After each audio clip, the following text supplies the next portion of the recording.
एक मान्यता के अनुसार जब समुद्र मंथन हुआ था तब किसी को भी रस्सी नहीं मिल रही थी। उस समय वासुकी नाग को रस्सी की तरह इस्तेमाल किया गया था। जहाँ देवताओं ने वासुकी नाग की पूंछ पकड़ी थी, वहीं दानवों ने उसका मुंह पकड़ा था। मंथन में पहले विष निकला था, जिसे भगवान शिव ने अपने कंठ में धारण किया था और त्रिलोकी की रक्षा की थी। वहीं मंथन से जब अमृत निकला तो देवताओं ने इसे पीकर अमृत को प्राप्त किया। इसके बाद से इस तिथि को नाग पंचमी के पर्व के तौर पर मनाया जाता है। नाग पंचमी की एक और कथा के अनुसार श्रावण मास की शुक्ल पक्ष की पंचमी को ही भगवान श्री कृष्ण ने वृंदावन के लोगों को काले नाग से रक्षा की थी। काले नाग को हराया था। श्री कृष्ण भगवान ने सांप के फन पर नृत्य किया था, जिसके बाद वो नाग नथैया कहलाए। तब से ही नागों की पूजा की परंपरा चली आ रही है। नाग पंचमी की कथा। प्राचीन काल में एक सेठ जी के 7 पुत्र थे। सातों के विवाह हो चुके थे। सबसे छोटे पुत्र की पत्नी शेष चरित्र वाली, विदुषी और सुशील थी, परंतु उसके भाई नहीं था। एक दिन बड़ी बहू ने घर लीपने को मिट्टी लाने को बोला तो सभी बहुओं को साथ चलने को बोला तो सभी खुरपी लेकर मिट्टी खोदने लगी। तभी वहाँ से एक सांप का बच्चा निकला, जिसे बड़ी बहू खुरपी से मारने लगी। यह देखकर छोटी बहू ने उसे रोकते हुए कहा, मत मारो इसे, यह तो बेचारा निरपराध है। यह सुनकर बड़ी बहू ने उसे नहीं मारा। तब सर्प एक ओर जा बैठा। तब छोटी बहू ने उससे कहा, हम अभी लौट कर आती हैं, तुम यहाँ से जाना मत। यह कहकर वह सबके साथ मिट्टी लेकर घर चली गई और वहाँ काम काज में फंसकर सर्प से जो वादा किया था उसे भूल गई।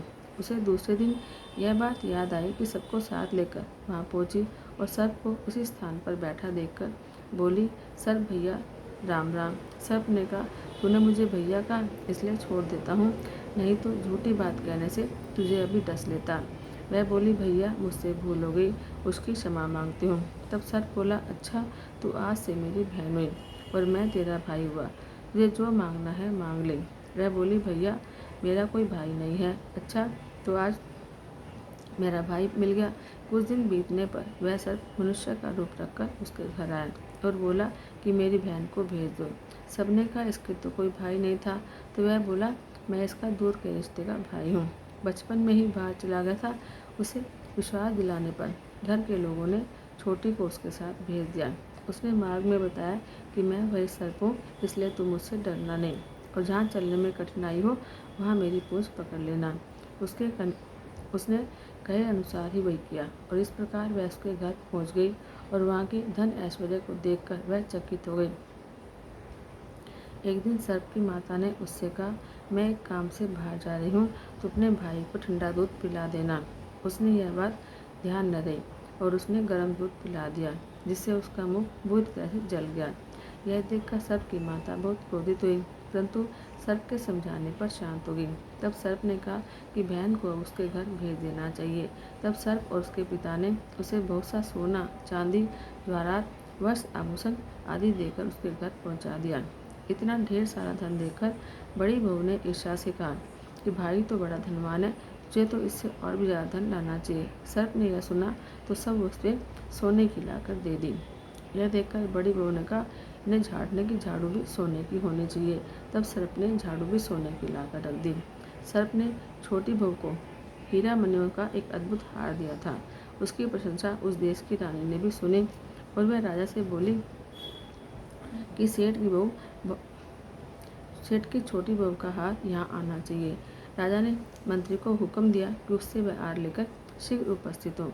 मंत्री ने सेठ जी के घर जाकर कहा कि महारानी जी को छोटी बहू का हार चाहिए, वह पहनेंगी, वह उससे लेकर मुझे दे दो। सेठ जी ने डर के कारण छोटी बहू से हार मंगाकर दे दिया। छोटी बहू को यह बात बहुत बुरी लगी। उसने अपने सर्व भाई को याद किया और आने पर प्रार्थना की, भैया रानी ने हार छीन लिया है, तुम कुछ ऐसा करो कि जब वह हार उसके गले में रहे तब वह सांप बन जाए और जब वह मुझे लुटा दे तो वह हीरे और मणियों का बन जाए। सर्प ने ठीक वैसा ही किया। जैसे ही रानी ने हार पहना वैसे ही वह सर्प बन गया। यह देखकर रानी चीख पड़ी और रोने लगी। यह देखकर राजा ने सेठ के पास खबर भेजी कि छोटी बहू को तुरंत भेजो। सेठ जी डर गए कि राजा ने न जाने क्या करेगा। वे स्वयं छोटी बहू को साथ लेकर उपस्थित हुए। राजा ने छोटी बहू से पूछा, तूने क्या जादू किया है, मैं तुझे दंड दूंगा। छोटी बहू बोली, राजन मेरी गलती को माफ़ कीजिए। यह हार ही ऐसा है कि मेरे गले में हीरो और मणियों का रहता है और दूसरे के गले में सर्प बन जाता है। यह सुनकर राजा ने वह सर्प बना हार उसे देकर कहा कि अभी पहन कर दिखाओ। छोटी बहू ने जैसे ही उसे पहना वैसे ही हीरे मणियों का हो गया। यह देखकर राजा को उसकी बात पर विश्वास हो गया और उसने प्रसन्न होकर उसे बहुत सी मुद्राएं भी पुरस्कार में दी। छोटी बहू अपने हार और मुद्राओं से घर लौट आई। उसके धन को देखकर बड़ी बहू ने ईर्ष्या के कारण अपने पति को सिखाया कि छोटी बहू के पास कहीं से धन आया है। यह सुनकर उसके पति ने अपनी पत्नी को बुलाकर कहा कि ठीक ठाक बता कि यह धन तुझे कौन देता है। तब वह सर्प को याद करने लगी। तब उसी समय सर्प ने प्रकट होकर कहा, यदि मेरी धर्म की बहन के आचरण पर संदेह प्रकट करेगा तो मैं तुझे खा जाऊंगा। यह सुनकर छोटी बहू का पति बहुत प्रसन्न हुआ और उसने सर्प देवता का बड़ा स्वागत सत्कार किया। उसी दिन से नाग पंचमी का त्यौहार मनाया जाता है और स्त्रियां सांप को भाई मानकर उसकी पूजा करती हैं।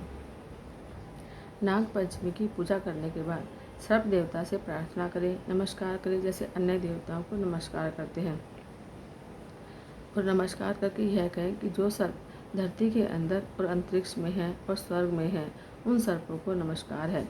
राक्षसों के लिए बाण के समान तीक्ष्ण और वनस्पति के अनुकूल और जंगलों में रहने वाले सर्पों को नमस्कार है।